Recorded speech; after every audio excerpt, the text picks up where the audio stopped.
eyes of blue, prettiest girl I ever knew. Skin as white as precious pearl, she was my Tipperary girl.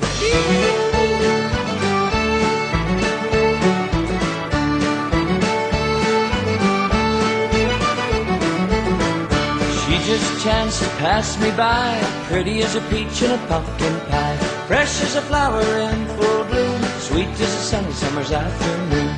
I was smitten, got me good, never knew that Cupid would. Speared me down into my soul, spun me round like a badminton bowl. Hair of gold, eyes of blue, prettiest girl I ever knew. Skin as white as precious pearl, she was my Tipperary girl. Prior to getting the Tipperary girl, so it was kind of ironic that this song came, you know, at the time I was about to record, or just before the album. Songs that were hits for other people, like Maggie was a big hit for Foster and Allen, and Sweet 16 for the Furies, and the Fields of Athenry, and Sunny, and lots of songs that I would have sung every so often, because people would ask, do you know this? And I would say, oh yeah, I know that. Everybody knows Maggie, and everybody knows Sweet 16, you know, or the Fields of Athenry, and I would sing them. And then people would say to me, well, will you ever record that? Will you ever record this song? And I thought, well, sure, why don't I? I love all the songs, you know, the songs that's on it. So I have about another 6 to record, and I'll do that in October, and it's going to be released at home in March. Now, when it'll be here, maybe the same time. What do you feel, Daniel, makes up a great song? Because from what you just said, you get offered many songs to record. Well, I suppose when I pick a song, I just have to love it. I have to love singing it. I love the story. I love the melody. That really is all that's about it. And it doesn't matter whether it's a cover. You know, I've done so many covers of you know, well-known songs, or if it's a new song. Whatever the case may be, if I just feel I love it, then that's why I record it. And I suppose just going with your gut feeling. Yeah, yeah. Your concerts, and I've got this again from a very good source, being my parents, who attend all of your concerts when you're here in Australia, but you actually stay back after the show, meet and greet the fans, and I take it sign autographs and stuff like that? Yes, I always did that from the very beginning. You know, in life, career-wise, to be interacting with people would have been very important, and you know, doing what I do, I just have the best opportunity.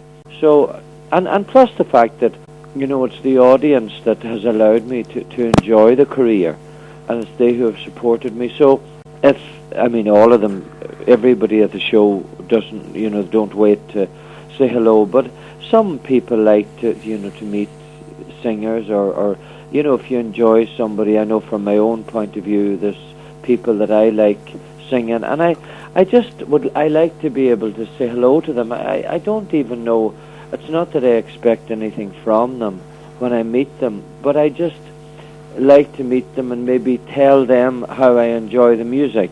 And you know, I suppose because I understand that myself, I hope I understand, you know, the audience, and maybe some of them wanting to come and meet me, and if it makes it better for people, you know, it's a very privileged position to be in. People would want to say hello to you, if you know what I mean.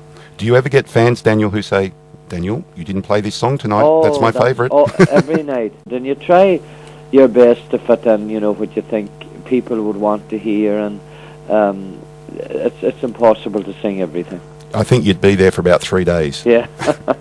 Musical influences, male and female, Loretta Lynn, Cliff Richard. From an early age, I take it. How important have they been in your career? Well, Loretta Lynn would be my favourite country singer. I just love her. I love her voice. I love her music. Kitty Wells is another one that I really enjoy. Of course, I'm going right back to the real traditional country. Charlie Pride would be my favourite American male country singer, and Cliff I've always enjoyed, you know, down through the years. And I suppose I've been very fortunate, again, because of what I do, and the fact that I've been able to meet all of the people, that I enjoy. I got to record with all three of them on the album.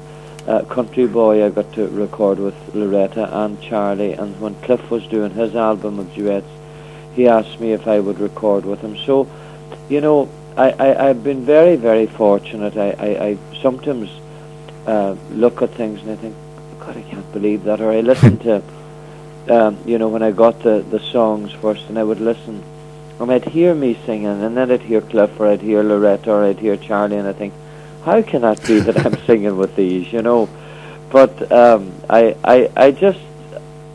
suppose the enjoyment of what I do is what's really paramount, or the best thing about, the opportunity to do it.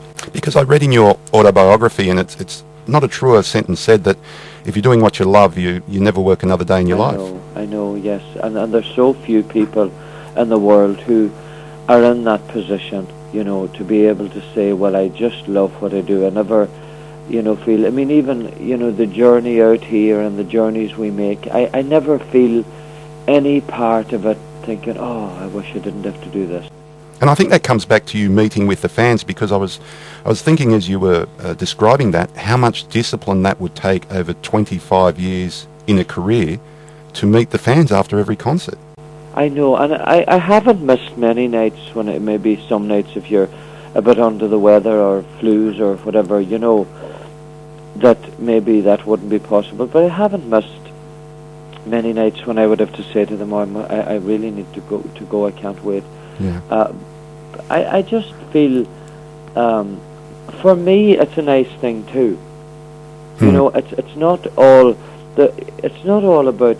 Certainly, if it does, makes the night better for people, I'm delighted. But I enjoy it too. So it's not like I'm thinking, oh God, I have to go out there now and meet everybody, because. Yeah. And I never think, I just. That's the way it is, and I enjoy it. Well, it's great, Daniel, and more performers should have that attitude. I'll move on to Mary Duff. You've collaborated with Mary on many tours throughout the years, and songs as well. Tell us a bit about your musical relationship with Mary Duff. Well, we started singing together. It'll be on the 24th of September. It'll be 24 years. And 23 years. This is 2010. We started in 1987, and there was a period in the middle when Mary went and did her own tours, but only for a short period. And we've been doing, the shows together. About the 90s, after Mary came back, after about 94, we decided we would do some duets together. And that was not sort of pre-planned either. Just one night we were sitting. We were playing in this, it was a leisure centre, had a big hall, and we were playing in it in Northern Ireland, and we were all sitting in the one room in the back, because there wasn't very much facilities. And we're talking, I said to Mary, maybe we should try a duet, Mary. And Mary says, yeah, we could. And I said, somewhere between. And she said, yeah, I do. Well, I don't know it, but I know it, kind of. So we started having a go at somewhere between, and we thought we were great. I don't know what other people thought, but we sang that, I remember, one night. The first night was the Ulster Hall in Belfast, and then we just kept learning songs, and we eventually got an album recorded, and we did another album a couple of years ago. It's nice to be able to sing duets. It's a nice part of the show too.